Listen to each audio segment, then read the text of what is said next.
Collaboration is the heart and soul of the marketing agency RGA. They state that brands that collaborate may have a higher chance of surviving and thriving. This made it the perfect case study to really burrow down into the importance of collaboration, not only for the company, but for their employees.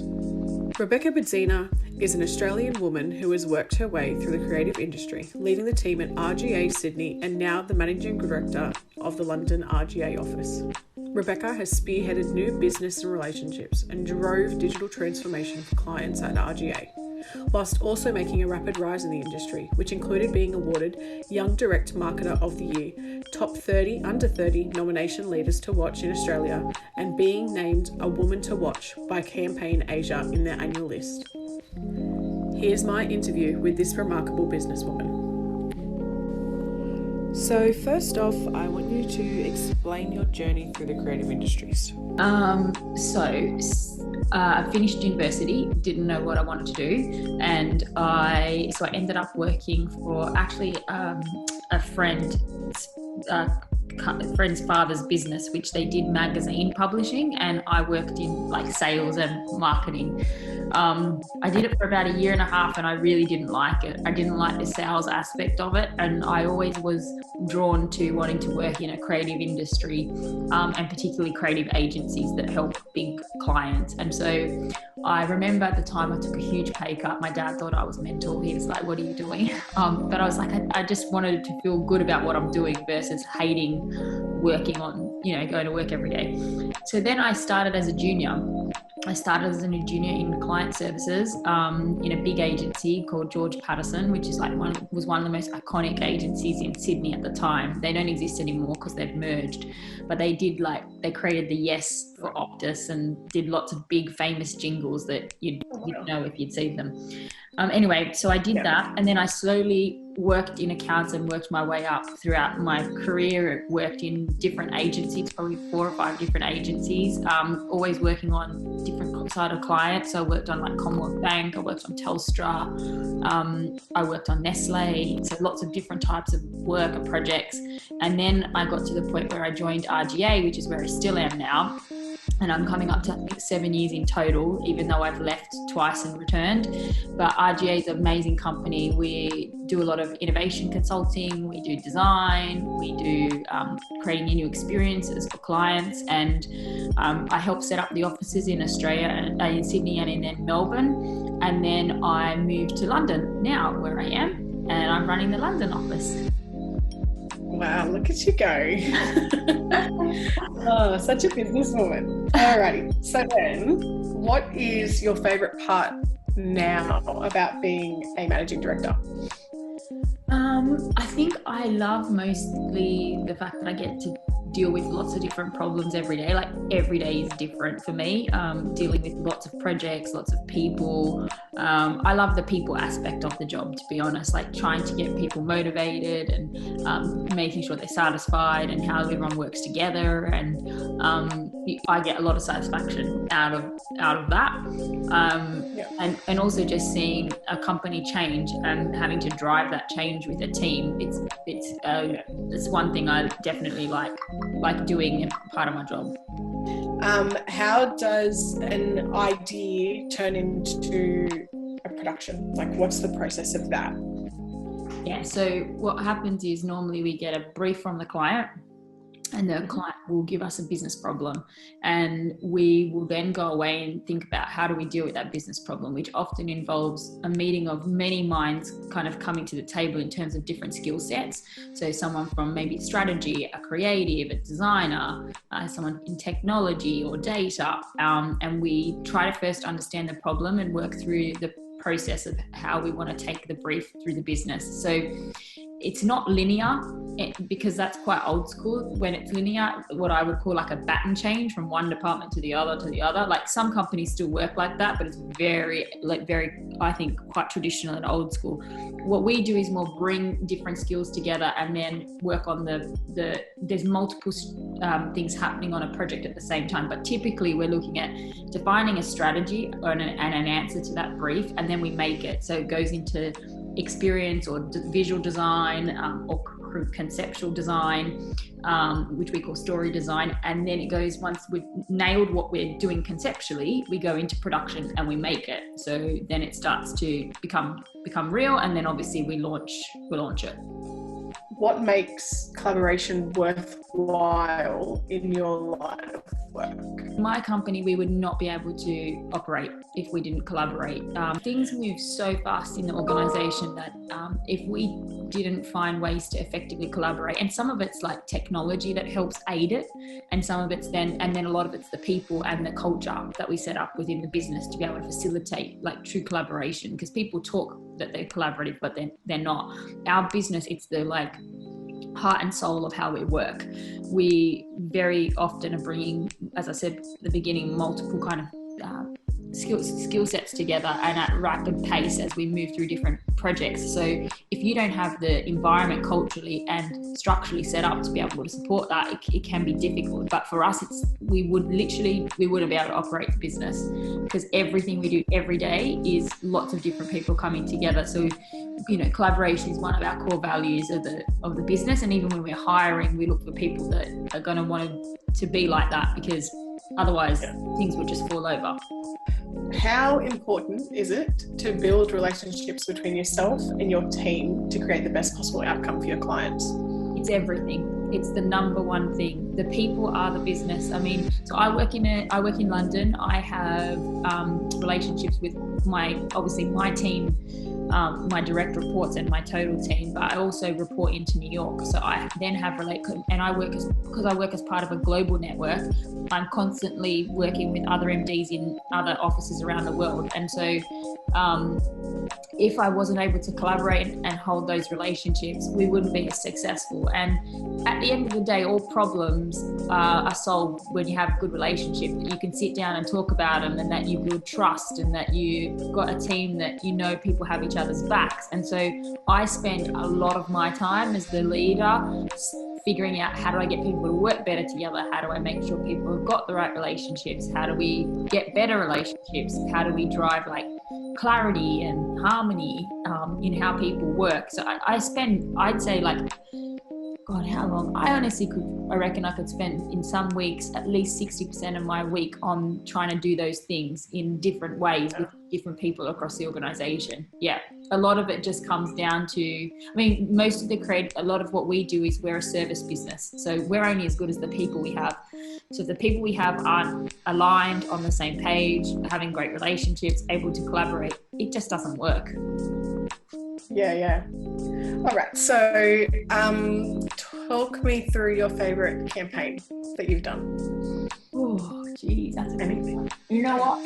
One of the most favorite things I worked on was in Australia on Commonwealth Bank, which was the new brand positioning for them when they launched Can. I don't know if you probably won't remember it, but I worked on the campaign where they took over all of the billboards and it was Can't, and then a few days later it was Can, and they revealed the Toni Collette new spot, and they did all of the new work. I think that's one of my favorites that I worked on, or working on Qantas.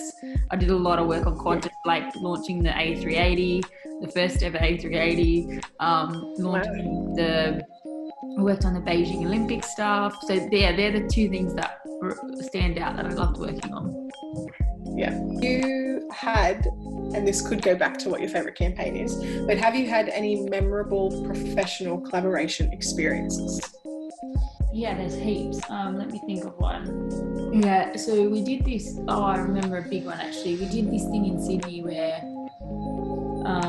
we collaborated with Universal Music and we were trying to use artists as part of our campaign. And in order to do that, we had to get a huge contract over the line, which was one of the most painful things I've ever had to do in my life. But what we did was we worked with them. We also worked with separate production house, like directors outside of RGA and us. Most of the projects I've worked on have been not just our agency, but it's a collaborative kind of effort. So I think that was quite memorable because everyone trusted each other. It was clear the differences between what people were bringing to the table in terms of expertise. And that allowed us to everyone have their own patch, but to be able to contribute to the end outcome in the right way, which I've been in collaborations that don't work, and you often don't have that part. So yeah, that's probably one that stands out. Can you recall any specific experiences that have been pivotal to your professional development? I think working on hard projects has always been good, because they make you better and you learn more. So, really, I've worked on some really complex things, particularly in my early career, which helped me just have a better sense. Even now, some of those things I still draw on the experiences. I think being curious and having an open mind is one of the most important things that's helped me in my career. And then having good mentors has been important, like people who you can talk to and that can help, drive some of the decisions or be a sounding board. What other moments? I don't think it's any one moment. I think it's more just a series of lots of things that then, add up, and then you end up having more experience. And then as a result of that, you just become better at your job. Over time, the more you do it, the more exposure you get, the more experience, the better you become. What would be some advice you'd give to someone starting out looking for success in the creative industries? Always be curious, because I think you have to be. You got to want to keep learning and seek out new things and learn and be open to change and things being done differently. And I think the ability to adapt is probably someone young coming into the industry's greatest asset, because things are going to continue to change at even more accelerated pace in the world. And so people that can keep up with that and change with that and find comfort or be okay with it, I think will be better. And then I think the other thing is, you get knocked down, but you have to get back up again. It's like really sometimes, especially, it's creative, it's very subjective, it's very personal, and you need to be able to take on the feedback and just keep going and find other ways. And I think resilience is a massive important piece of being part of the creative industry. Resilience, and then constant curiosity is, I think, important. Where do you see your industry in 10 years' time? Ooh, that's a really good question. 10 years' time.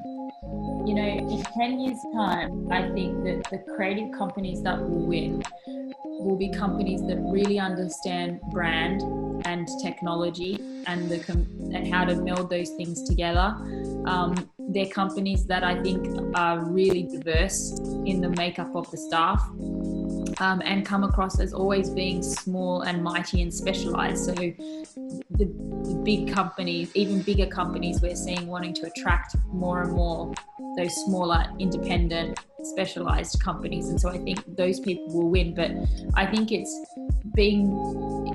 I don't think people are going to be able to avoid not having, particularly in the creative industry. I think ideas will never die, but I think you've really got to have a better handle on technology and the trends and what to do with it for clients in order to succeed. Through all of your hard work, what sort of legacy do you want to leave in the world of marketing and design? I think the biggest legacy is that you can create a team and a company that works without you there, because that means you've set things up properly and the work can things can operate without you, which is ultimately like my success if I can do that effectively. And I think that it would be that, and then from a personal point of view, that I was a great leader and helped to drive to get to great work, and was always myself in the way that I led. I'm very authentic in the way that I am how I am now with you, that's how I am with my team. And so I think that it's okay to be like that. And I think particularly for young people coming up through the industry, there's some leaders, there's this idea of how you need to be. And I think the thing is, you got to be yourself. So, because that's the best, you got to bring your whole self to work, and you got to be yourself. So I think if people can do that and then still lead companies effectively, and we have diversity in the type of stuff we do, then yeah, we're in a good place. Yeah. Well, as I say, there is one more, but it's more about you, which is so exciting. But I'm gonna read it word for word. You've been recognised by quite a few awards, such as the Young Director Marketer of the Year, being named a Woman to Watch, being a guest on the Gruen Transfer, and recently being a part of several BBC interviews. How has all of these experiences enriched your work and experience in general? Yeah, so much. I mean, myself every time I have to do something live on TV. It's not easy, but you know what, this is about being uncomfortable, and you've got to continue to put yourself in uncomfortable positions, because you learn, and that stuff helps shape how you are as a person, and how you change your style and grow over time. But the leadership recognition is always nice, but I'm a big believer that, you know, hopefully that just comes because you're doing great work. You know, those things that come with it, but keep putting yourself in uncomfortable situations, because you learn.